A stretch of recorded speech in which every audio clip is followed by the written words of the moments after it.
વડોદરા કોઈ પણ વ્યક્તિ કહે કે બહાદુર આવો છે, ખોટી વાત પડે ભાઈ, કોઈ ના મને યાર.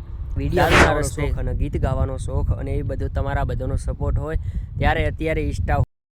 તો કેમ છો? મજામાં? સારું છે ને? ચોરાળ આખું મારું છે, કારણ કે સપોર્ટ કરે છે મારા ભાઈબંધો, મને દિલથી પ્રેમ કરે છે સાહેબ.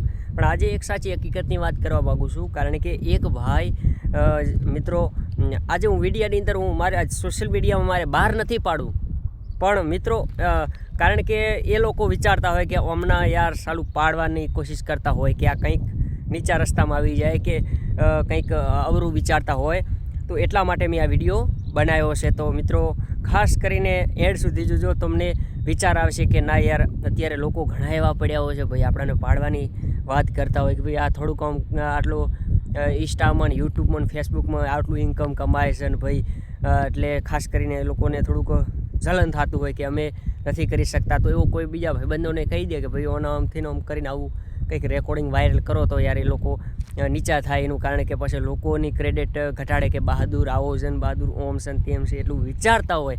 પણ હું એ ભાઈઓને કહું છું કે ભાઈ, કારણ કે હું એવો માણસ નથી કે સાહેબ આપણી ક્રેડિટ ક્યારેય ખરાબ નથી, કારણ કે મને ગમે ત્યાં સાતલપુર કે મારું ગામ વડોદરા કોઈ પણ વ્યક્તિ કહે કે બહાદુર આવો છે, ખોટી વાત પડે ભાઈ, કોઈ ના મને યાર. દારૂના રસ્તે કોઈ ના માને કે બહાદુર દારૂ ના પીવી, એનું કારણ કે આપણામાં પહેલેથી જ એવું વિચાર છે કે મારે એવું કોઈ લક્ષ્ય છે જ નહીં કે હું દારૂ છે કે ખોટો જુગાર છે કે ખોટા રસ્તો હોય, મારામાં એવો કોઈ રસ્તો નથી સાહેબ. અને હું પણ એક સાદો સિમ્પલ છું, અને તમારા બધાના પ્રેમથી મને એક વિડીયો બનાવવાનો શોખ અને ગીત ગાવાનો શોખ અને એ બધું તમારા બધાનો સપોર્ટ હોય ત્યારે અત્યારે ઇન્સ્ટા હોય કે ફેસબુક હોય કે યુટ્યુબ બધા એમાં બૂમ પડાવીએ છીએ. પણ એક ભાઈનો હમણાં વર્ષમાં કોલ આવ્યો એટલે મારે આ થોડીક જાહેર કરવી પડી, કારણ કે મિત્રો એ લોકોને એવું છું કે આપ થોડુંક આમ આવી રીતે વાત કરીએ, થોડુંક હલકાઈથી વાત કરીએ તો આ ભાઈ મોની જાય એમ છે, શું કહેવા માગે છે. પણ મિત્રો આપણે એવા માણસ છીએ કે સાહેબ એવું ક્યારેય કર્યું નથી, અને ભાઈ એવી રીતે શું કરવું યાર. પણ આ તો એવા વ્યક્તિ હોય છે યાર. તો ખાસ કરીને મિત્રો તમે નજારો જોઈ શકો છો, આપણે ગજા ઉપર ચડી ગયા છીએ, જોરદાર માહોલ છે. અને અત્યારે તમે જોઈ શકો છો આ સ્ટેશનનો માહોલ ને જુઓ મિત્રો, કારણ કે ગાડીઓ એટલે જતી એવું પેલો મોટો માર્ગ છે ને એ તમને બતાવું છું, કારણ કે એ તમે જોઈ શકો છો બહુ સરસ મજાનો નજારો છે અત્યારે આ બધું. તો ચોકણ છે. તો મિત્રો આ બધા સાપરાઓ છે, આમ જો છેટેથી જાય, પણ આપણે થોડોક ફોન ભારે લીધો છે, તમને બધાને ખબર છે ભાઈ.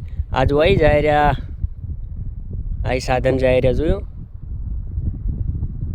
આવી જાય રસ, એ બધા અહીંથી લગભગ 1 કિલોમીટર એનાથી વધારે છે મારા અંદાજે તો. પણ આપણાને અહીંયાથી ક્યુટ કરી રહ્યા છે, કારણ કે આપણે ફોન થોડોક ભારે છે અને તમારા બધાના સપોર્ટથી લીધો છે, એટલે મિત્રો બહુ બધું બેસ્ટ રિઝલ્ટ આવે છે અને ભાઈ જોરદાર બૂમ પડાવે છે. તો આ બધાનો સપોર્ટ છે. પણ અમુક લોકો એવા વિચારતા હોય કે ભાઈ બહાદુરને આપણે હાલો પાડી દઈએ અને આવું કંઈક કરીએ ને આવું રેકોર્ડિંગ વાયરલ કરીએ, એવો જ ઈચ્છા હોય ભાઈ. આવી હલકાઈની વાતો કરતા હોય તો એ જ એમનો વિચાર હોય કે ભાઈ હાલો અને થોડુંક પાડી દઈને આ પડી જાય એટલે કંઈક લોકો આનું હવે ટાર્ગેટ અવરું સમજે કે આ તો આવો માણસ છે, તું આવો છે. પણ મારે જાહેર નથી કરવી કે કઈને ફોન કર્યો છે અને કયો વ્યક્તિએ, તો એ બધું મારે ખાસ કહેવું નથી. પણ એવા મિત્રો આજે સોશિયલ મીડિયા મારે કહેવાનો મતલબ એ છે કે લોકો એવા લોકો અમુક જ હોય છે, બધા નથી હોતા, બધા મારા મને દિલથી પ્રેમ કરનારા છે, પણ એવા અમુક લોકો હોય છે. તો ખાસ કરીને તમે કમેન્ટ કરજો કે તમને આ કેવું બધું લાગ્યું યાર. રેલવે સ્ટેશન છે ને જોરદાર મિત્રો બધો માહોલ છે, અને વરસાદનું વાતાવરણ બહુ સારું છે, અને આપણે ગંજા ઉપર ચડી ગયા છીએ ને બહુ મજા આવી રહી છે.